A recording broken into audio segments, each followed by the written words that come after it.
قرآن کیا فرماتا ہے؟ قرآن فرماتا ہے اللہ نے فرشتوں کو کیا فرمایا؟ فرمایا فَاضْرِبُوا فَوْقَ الْأَعْنَاقِ وَاضْرِبُوا مِنْهُمْ كُلَّ بَنَانٍ۔ قرآن نے فرمایا یہ جو دشمن کھڑے ہیں نا اللہ اور اس کے رسول کے، کہ قرآن فرماتا ہے ذَلِكَ بِأَنَّهُمْ شَاقُّوا اللَّهَ وَرَسُولَهُ، یہ اللہ اور اس کے رسول کو تکلیف پہنچانے والے جو کھڑے ہیں، فرشتوں کیا کرو؟ فرمایا فَاضْرِبُوا فَوْقَ الْأَعْنَاقِ، ان کی گردنوں کے اوپر سے مارو۔ آپ حضرات کو بات سمجھ اس لیے نہیں آئی ہوگی کہ میں نے آپ کو یہ نہیں بتایا کہ آپ یہ پڑھیں گے تو جنت مل جائے گی، آپ پریشان ہو گئے ہوں گے، کیونکہ جو میڈیا 150 چینل آپ دیکھتے ہیں وہاں پر یہ بات آپ کو روزانہ تو بتائی نہیں جاتی۔ آپ روزانہ 8-8 6-6 گھنٹے 2-2 4-4 گھنٹے تو میڈیا کو دیتے ہیں نا، سوشل میڈیا اور میڈیا کو ملا کے آپ کے کئی گھنٹے گزرتے ہیں، وہاں تو یہ بات بتائی نہیں جاتی، تو آپ کو سمجھ کیسے آئے گی؟ آپ نے اسکول کالج میں تو یہ پڑھا نہیں،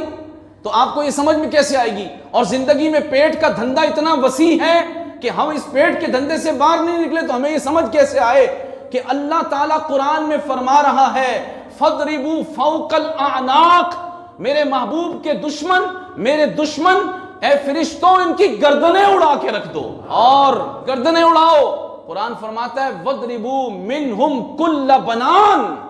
اور ان کے جسم کا پور پور، جوڑ جوڑ جو ہے اس کو کاٹ کے رکھ دو۔ یہ اللہ کا قرآن ہے۔ اسی چیز کو آج کفر پسند نہیں کرتا کہ مسلمان یہ بیان کریں، جو اللہ رسول کا دشمن ہو جائے اس کو زمین پر زندہ رہنے کا حق نہیں ہے، لیکن اس کو تو اتنا حق دے دیا کہ پاکستان سے بھگا کے فرانس پہنچا دیا، اس کو تو اتنا حق دے دیا کہ وہ مسلمانوں کے خلاف بک بک کر رہے ہیں۔ ادھر بدر کا میدان کیا بتا رہا ہے کہ جو اللہ رسول کا دشمن ہے تمہارے مقابلے میں آیا ہوا ہے، اس کا انجام کیا کرنا ہے؟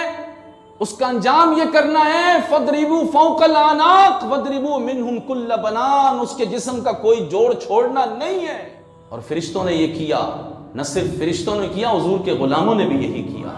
حضرت سیدنا حمزہ نے بھی یہی کیا، حضرت علی المرتضیٰ نے بھی یہی کیا، حضرت ابو عبیدہ بن جراح نے بھی یہی کیا، حضرت سعد بن معاذ نے بھی یہی کیا، حضرت مقداد بن اسود نے بھی یہی کیا۔ تمام صحابہ حضور علیہ السلام کے یہی کرنے کے لیے تو گئے تھے کہ جو اللہ رسول کا دشمن ہوگا، وہاں وہ یہ کہنے تو نہیں گئے تھے نا ہم تو بڑے پرامن لوگ ہیں، آپ کیوں ہمارے سے لڑائی کرنے آ گئے ہیں، ہم واپس چلے جا رہے ہیں مدینہ شریف کی طرف، ہم تو کسی کو تشویش میں ڈالتے ہی نہیں ہیں، آپ گستاخی کرتے ہیں، بس آپ نہ کیا کریں گستاخی، ہم بہت دھیمی زبان رکھنے والے لوگ ہیں، ہم کسی کو کچھ نہیں کہتے۔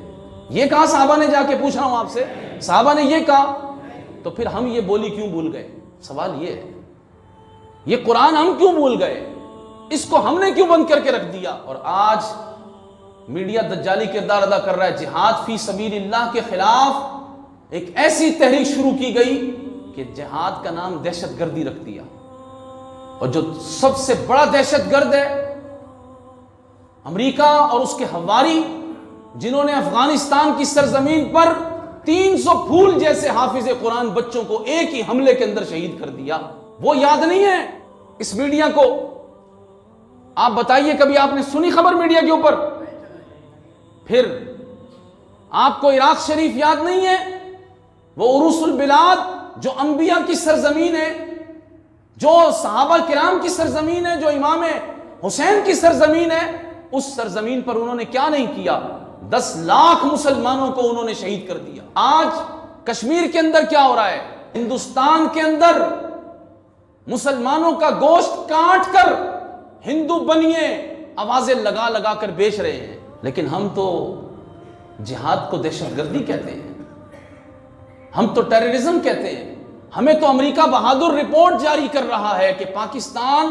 کی ہم تعریف کرتے ہیں کہ وہ گستاخان رسول کو چھوڑ رہا ہے، ہم پاکستان کی تعریف کرتے ہیں کہ یہاں قادیانیوں کو اب جگہ دی جا رہی ہے، ہم اب پاکستان کی تعریف کرتے ہیں اور پاکستان سے مطالبہ کرتے ہیں کہ وہ جنید حفیظ جیسے گستاخ رسول کو جیل سے رہا کرے، اور ہم یہ چاہتے ہیں کہ سارے گستاخان رسول رہا کر دیے جائیں تاکہ انسانیت کو فروغ ملے۔ انسان وہی ہے جو رسول پاک علیہ السلام کی عزت کرتا ہے، انسان وہی ہے جو حضور کی تعظیم کرتا ہے، باقی ہم کسی کو انسان نہیں سمجھتے۔ انسان تو بہت بڑی بات ہے، ہم اس کو جانور بھی نہیں مانتے، تو کیسے ہو سکتا ہے یہ؟ لیکن آپ کو آج تیار کر لیا گیا ذہنی فکری طور پر، آپ کا صرف ایک ہی مسئلہ ہے، قوم کا صرف ایک مسئلہ ہے اس کو پیٹ بھر کے روٹی ملنی چاہیے، باقی دین کے ساتھ جو مرضی ہو جائے، اسلام کے ساتھ جو مرضی ہو جائے، مسجدوں میں 3 فٹ کا فاصلہ، مسجدیں بند ہو جائیں، ہمارا اس سے کیا تعلق ہے؟ ہمارے تو پیٹ کا مسئلہ ہے اصل، تراویحاں ہوں جی نہ ہو، ہمیں اس سے کیا ہے؟ ہم گھروں میں بیٹھ جائیں گے، ہمیں روٹی ملنی چاہیے بس، ہمارے بچے آسائش میں ہونے چاہیے، ہمارے کھیل کود ہونے چاہیے۔ ہندوستان میں قیامت گزر گئی، یہ تو کرونا کا خوف ہے، ورنہ ابھی ہندوستان کو جواب دینے کے لیے ہم کیا کر سکتے تھے؟ ایک کرکٹ میچ کرایا جاتا، جی ہندوستان اور پاکستان کے درمیان کرکٹ میچ ہو رہا ہے، اس میں جو جیت گیا وہ سارے کا سارا فتح کا جھنڈا اس کو مل جائے گا۔ ہمیں جہاد فی سبیل اللہ بھلا دے گیا دوستو، اور اس بلانے میں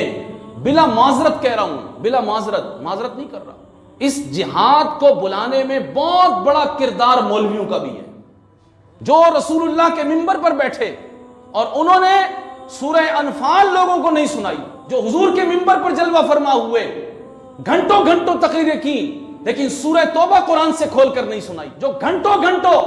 اپنے مریدوں کے درمیان رہے، لوگوں سے ہاتھ چمواتے رہے، لوگوں سے پاؤں چمواتے رہے، لوگ ان کا جھوٹا پانی پیتے رہے کہ یہ ہمیں شفا دے دیں گے، لیکن انہوں نے کیا کیا کہ انہوں نے سورہ احزاب لوگوں کو پڑھ کے نہیں سنائی، انہوں نے یہ نہیں آیت کریمہ سنائی کہ اللہ کریم فرما رہا ہے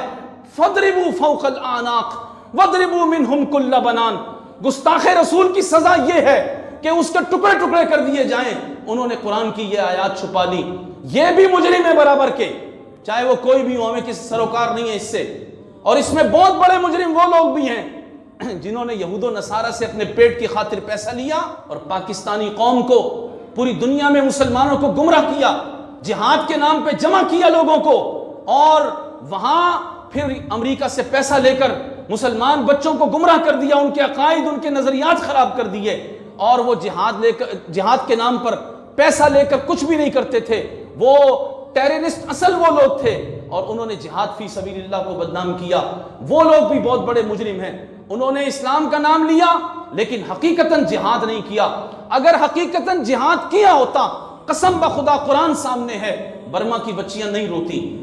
برما کی بچیوں کے کباب نہیں بنتے۔ اگر جہاد فی سبیل اللہ کی آواز صحیح طور پر امت مسلمہ اٹھاتی تو کافر بڑا بزدل ہوتا ہے، کافر میں اتنا دم خم نہیں ہے کہ وہ شام کی بچیوں کے اوپر بم برساتا، وہاں انہوں نے پورے کے پورے شہر تباہ کر کے رکھ دیے۔ وہ رسول اللہ کا کلمہ پڑھنے والے ہیں، وہ اہل شام جن کی طرف سے حضور کو محبت کی خوشبو آئی ہے، وہ اہل یمن جن کی طرف سے حضور کو محبت کی خوشبو آئی ہے، آج وہاں پر آپ دیکھیں تو ریت کے ڈھیر نظر آ رہے ہیں، ان کے نیچے ہزاروں مسلمانوں کی لاشیں مدفون ہیں۔ آج پوری امت مسلمہ کے اندر آپ دیکھیں 57 اسلامی ممالک ہیں، لیکن ایک بھی کوئی بندہ ہے جو قرآن کی سورہ انفال پڑھ کے اپنی قوم کی تربیت کر رہا ہو؟ کوئی بندہ آپ کو نظر آ رہا ہے جو لوگوں کو سنا رہا ہو فَضْرِبُوا فَوْقَ الْأَعْنَاقِ وَضْرِبُوا مِنْهُمْ كُلَّ بَنَانٍ؟ اگر یہ آواز ملک کا سربراہ نکالے، افواج اسلامی جو ہیں ان کے سربراہان نکالیں اور یہ قوم کو پڑھ کے سنائیں کہ اب جہاد فی سبیل اللہ کا وقت ہے، اب مسلمان بچیوں کی چیخ و پکار جو کشمیر سے اٹھ رہی ہے اب یہ برداشت نہیں ہوگی، یہ تو ابھی قرآن پڑھنا شروع کریں گے، ہمارے سپہ سالار، ہماری سربراہان مملکت یہ ابھی پڑھنا شروع کریں گے۔ اللہ العظیم ہندو بنیا جو ہے اس کی دھوتی ڈھیلی ہو جائے گی، جی ہاں ان میں دم نہیں ہے، لیکن ہمارے لوگ کہتے ہیں کہ ہم جنگ چھیڑ دیں، ہم کیسے جا سکتے ہیں، اور کشمیر کا مسئلہ ہم اقوام متحدہ میں اٹھائیں گے، ناموس رسالت کا مسئلہ ہم اقوام متحدہ میں اٹھائیں گے، اقوام متحدہ آپ کا مسئلہ حل کرے گی۔ قرآن فرما رہا ہے وَلَن تَرْضَىٰ عَنْكَ الْيَهُودُ وَلَا النَّصَارَىٰ حَتَّىٰ تَتَّبِعَ مِلَّتَهُمْ۔ اے محبوب یہ آپ کے دوست نہیں ہو سکتے، یہ تمہارے خیر خواہ کبھی نہیں ہو سکتے، بس ایک ہی رستہ ہے، اگر ان کو دوست بنانا ہے اسلام چھوڑ دو، اور ان کی دوستی ان کو راضی کرتے کرتے کیا کیا چھوڑ رہے ہیں، کیا کیا چھوڑ رہے ہیں، لیکن بتائیے وہ راضی ہو گئے؟ وہ کبھی بھی راضی نہیں ہوں گے،